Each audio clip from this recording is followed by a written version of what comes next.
Hello, my name is Annabel Harsing, and today we'll be talking about doing a literature review. Okay, so now we know how to get access to various data sources and how to actually do a literature review. But how do you make sure you keep current, you keep up to date with all the new information that's constantly coming online? I've written up a full blog post about this. So if you go to the slides, just click on it and read the blog post. If you have any questions about this post, just make a note and we'll go through them in the session.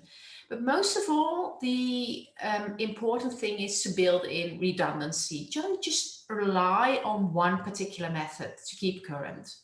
One method I use very frequently and I think is very, very useful is Google Scholar alerts. And we'll look in the session at how to define these alerts. But if you're already using Scholar, try and explore a little bit before the session.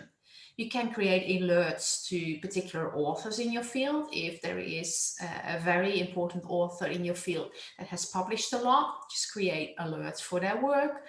You might also do a particular keyword search and want to set up an alert for that. And you can also use Google Scholar's recommended articles feature. I wouldn't do that every day, but maybe log in once a month or so and see what the recommended articles are. I find that they're usually very useful, and in most cases, I want to look at least a third of the articles that Google Scholar recommends.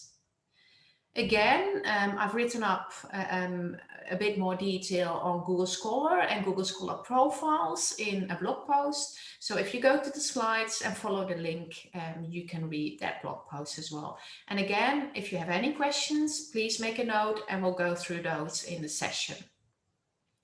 Another thing that I do and which I find very useful, it's a more traditional way of keeping up to date, and that's subscribing to table of content alerts of journals.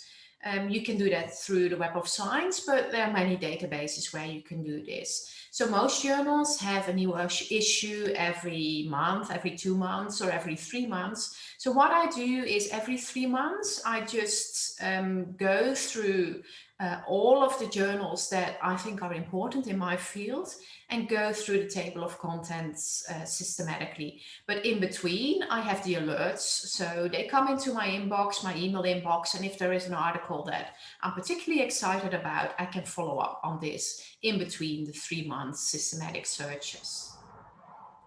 There might be other ways to do this. So if you've used any particular strategies in the past that you found really helpful, just make a note of them and prepare to share them in the session.